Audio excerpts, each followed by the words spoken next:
All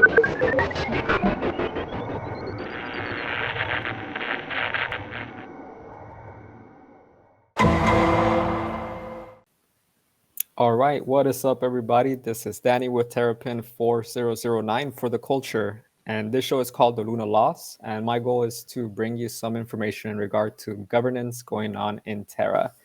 And I have a recurring guest, which actually you're gonna be here a lot. So maybe you're just part of the show now, Tawi. So welcome back. All right, I'm cool with that.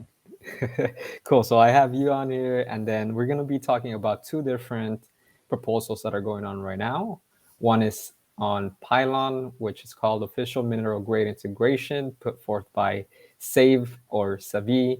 And then the second one is going to be on the Mars Protocol Forum, which is called MRC-1 New Asset Listing of ANC. So let's get started with the one in Pylon. So can you give us a quick summary into what's going on here? Yeah, so it's basically, in basically two sentences, what they're doing is they're trying to get your on-chain data and run it through a formula and turn it into a score of your good boy, bad boy score. And then make that score give you extra perks for like staking rewards for mine. Got it. That's the long and short of it. Yeah. No, I like it actually because I think it makes people more, I guess, just aware of how they are using their tokens, right? And ultimately what we want is to reward people that are not dumping coins and that are actually providing some utility through governance and holding and staking and participating and all of that, right? So I think this is just another way to help track that. So Right. What else can you tell us? So that's the summary of it. How is this going to be implemented? Any parameters that we're looking at? How much money are they asking for? Yeah, for sure. They're asking for $58,600 as UST or equivalent in mine tokens. Got it. So Savvy Protocol actually used this during their IDO, like a similar setup for this score system, and they're partnering with Pylon boards, which is just basically an analytics front end for Pylon Money, the protocol, and their Pylon boards, I think, is going to be hosting the computation required as well to turn the data into a score, and then so it's off-chain computation. So they'll pull your chain history, turn it in, crunch the numbers essentially, and then the sum or the summary, the end score will get published onto the chain into a smart contract, and then the rest will get, then that smart contract will get referenced when it comes time to interact with like to determine what you get based on your score, right? So that'll be a thing, and then the score itself was is going to be determined by a simple formula, I guess. It really is pretty simple. It's a square root of your amount staked and then multiplied by the time. So it doesn't give any deter or any debuff. Let's use the gaming term debuff. I like it. So as a small holder, you'll not really get a big debuff or any debuff at all, because it's going to be a square root of your total, right? So it'll be very negligible, whatever the penalty you get. But then everybody is equal on the time, right? So whoever stakes for the longest gets more of a time factor on that equation. But then if you're a medium holder of tokens, then that square root factor kicks in, and then you'll get small debuff in terms of like the score, the end score that you drive, right? And then if you're a big whale, then that square root, as you know, it's gonna be even more, right? To cut your, it's basically gonna give your score a big haircut at the end. Yes. So that's a big feature for it.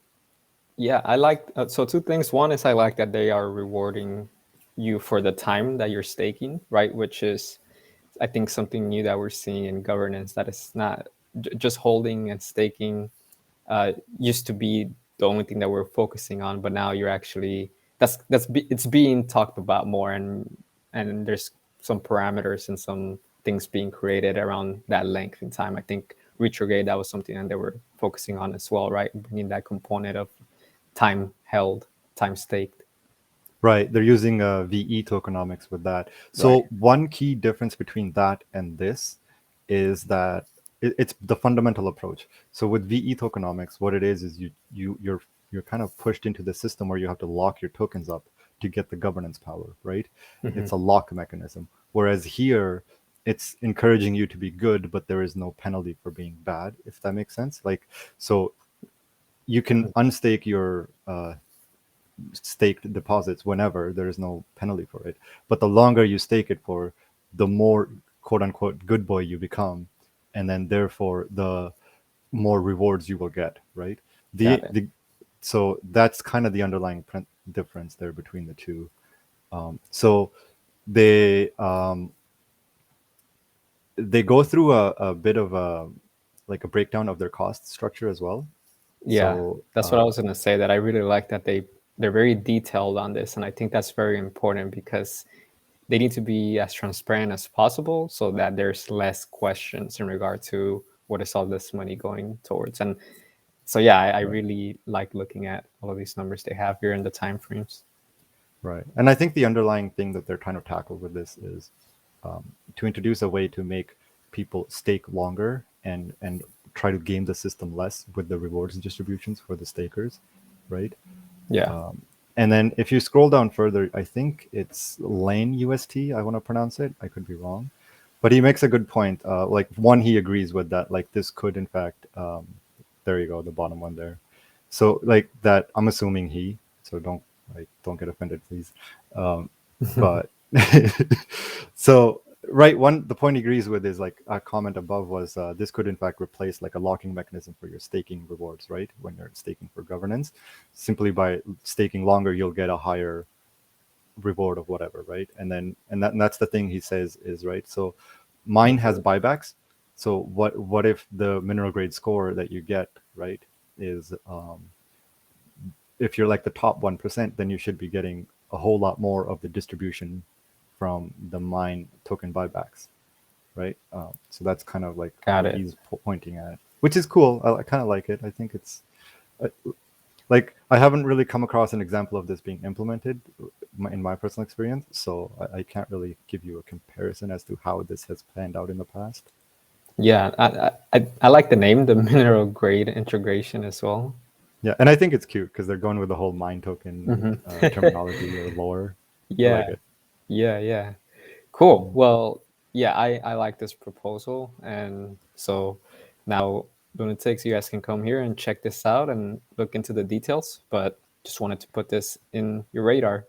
So let's move on to Mars protocol. So a quick summary for us in regard to this new asset listing for ANK.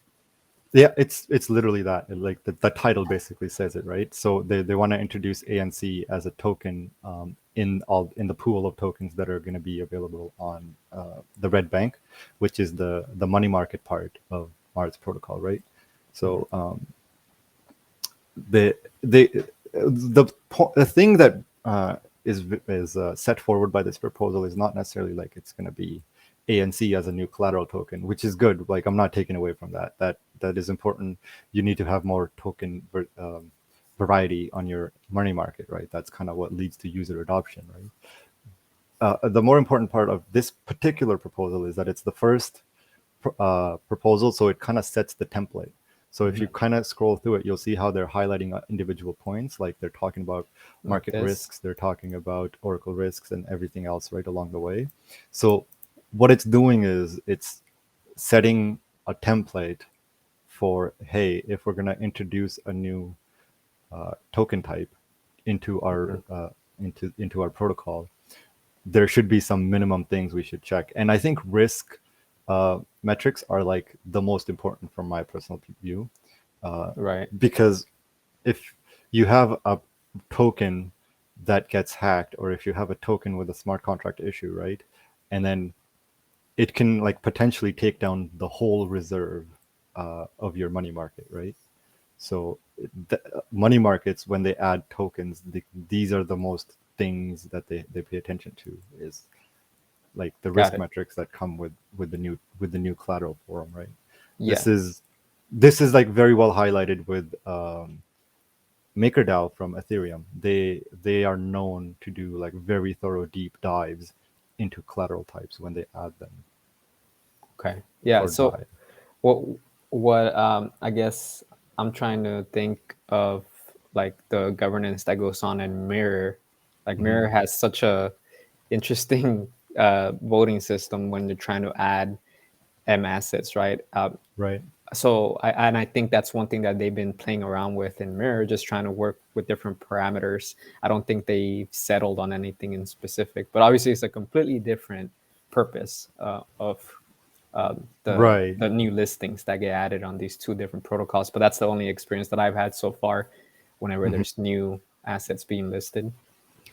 Right. I think the point to note is like in function, when you add more collateral types to Mirror, your pools are isolated, right? So you only mint SPY, let's say, right? Hmm. Your pool is a SPY pool, whereas here your ANC is going to be part of that pool of collateral, and so your Luna, your UST is in the same pool. So there's a web effect of collateral intertwining, whereas that web effect is kind of there, but it's not as prevalent in Mirror. Right. Yeah, definitely. That makes sense. And yeah, so I think this is great, right? Just to start off, which is one Right, of it's the the biggest of all the Luna alts for sure, right? So right. it's I a think very it's logical place to start. said it was And like 700 million or correct, something. Yeah, yeah, 700 million. So yeah, definitely. And there's so much talk about ANC, right, and how to improve the tokenomics to provide more value for it. So correct, yeah, yeah, this is definitely exciting because I mean this is essentially going to lock up more ANC if it gets passed, right? Because now it's going to be used as collateral. right, exactly. So you can lock it up here and then take out a loan against your Ank bags, and then all the other things too, for sure, for sure. Cool. All right. Well, any last thoughts on governance in these two things, or anything before we end this? No, these ones were like I know we went way over time last time, but these Yeah. are pretty simple ones and straightforward ones in like that we've done most of these things in DeFi at one point or another. So, but Cool. like nonetheless, this is something we should definitely be keeping in mind, because it kind of just boils down to, like being good actors in your protocol and taking care of your own protocol, because right, that's essentially your virtual home. That's how I see it. Yeah, and participation, right? Being Right. aware of what's going on, and because these two proposals, are ultimately going to make a difference in how people interact with the protocols and projects. Exactly. So if you like mine, if you like Pylon, right, you need to be aware of the changes that are going to be implemented and being a good Right. boy or a bad boy. And Right. then with Mars, you add new collateral. If you're holding Ank and you don't want to stake it in Anchor, then you can maybe use it as collateral somewhere else like Mars, right? So there's more Right. utility coming to different projects. So definitely Right. just staying aware for these things is important. Yeah, and then more collateral is better for the whole system, because this allows people more versatile use of that money market. They can open up their or more myriad of strategies as you have more collateral and more borrowable tokens available to you, right?